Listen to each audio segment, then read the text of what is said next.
haven't made a toy video in forever because I moved. I've said that a bunch of times already. And when I moved, I ran out of space. So my toy buying has been like very anorexic. I've been trying to get rid of stuff. Not my toys, like old magazines, stuff like that, CDs. I've been trying to get rid of some of those. Just so I can buy one extra toy every now and again. I went to a toy show. I bought one whole thing in a room full of stuff because I was just overwhelmed by how much stuff that they had there. What did I walk away with? Did I buy, you know, a Millennium Falcon? No. Did I buy another Voltron? Did I buy rare, you name it? No. I bought a Gumby.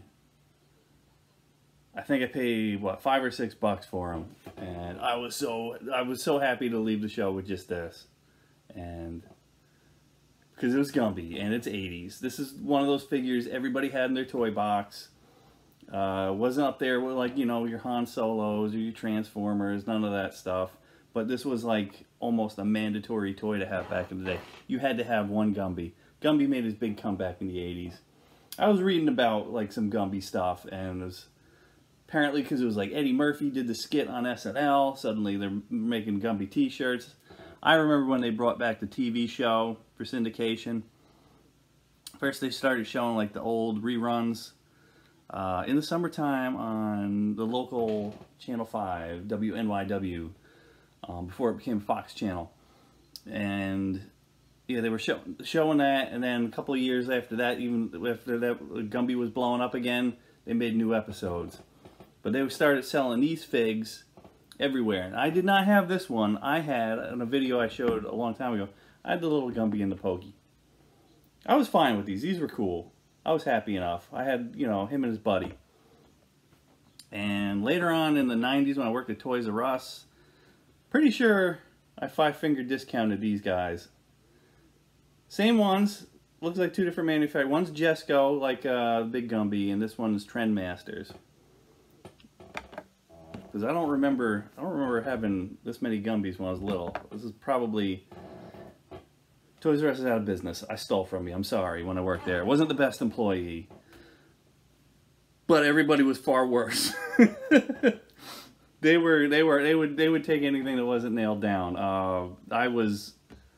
This, and I have my Spider-Man figure. I'm still looking at on the wall over there. I'm still depressed that I committed crimes. I still hold the mark of a thief. Here's that Spider-Man. I should throw him in the river for penance for what I did, but I think he's too damn cool. This is like, oh. But anyway, had this Gumby figure. This is one of the things, it was one of the first things that got thrown out, or one of the last things you kept from your childhood, just because Gumby was awesome. And I still love this figure. This is gonna be a quick video, and you know I sculpt stuff. I always have with epoxy clay. I always have a little bit more left over.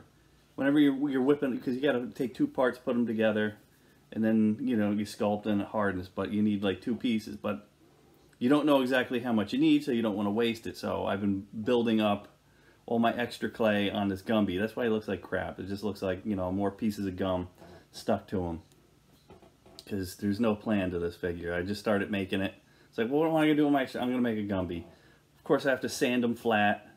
This is not a way you would do a Gumby. You would take like a long, big sheet of clay, like I did with Play-Doh back in the day. Like a flat piece, and I cut it out with like a butter knife shape, and it looked pretty good. It looked just like the cartoon. And I did that when I was like 8. But now that, I'm many multiples of 8 on your multiplication chart, this is what we have. But I can sculpt. We know I can sculpt. I can turn this into something, and it will be something. This is a classic. Everybody needed this figure back in the day. He's fun. This one, minimal teeth marks. It looks like a dog might have picked it up, put it in his mouth.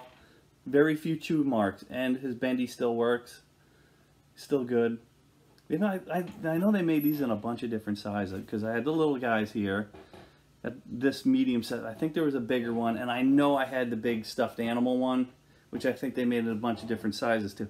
This wasn't, this was like something that they had like Spencer's and that other store. I don't know if they were in every mall. Gee Whiz. It was basically just like another Spencer's, just without like, you know, all the kinky stuff in the corner, in the back of Spencer's. This is a fun figure. I love Gumby. In fact, there's a book on Amazon about like the history of Gumby. Because I was like, what kind of clay did they use? Apparently they just used regular clay and they just made a mold of it, and like they had like dozens of them on like a cookie sheet. They, you know, move his legs and then do a couple shots and then, you know, finish the shot, grab another one. Because it's like, well, how does he last? No, they just had millions and millions of them already pre-made. They poured a mold of them. But it was actually, I think it was just regular Play-Doh type clay. It wasn't like some sort of reusable, you know, they mold it like this. It would have been easier just to do this and then just stick like new eyes on it. But they didn't do that. They, you know, this is actually better than the one that Art Clokey used. So that's my little take on Gumby. Like, share, subscribe, all that. I will try and come up with more toy videos.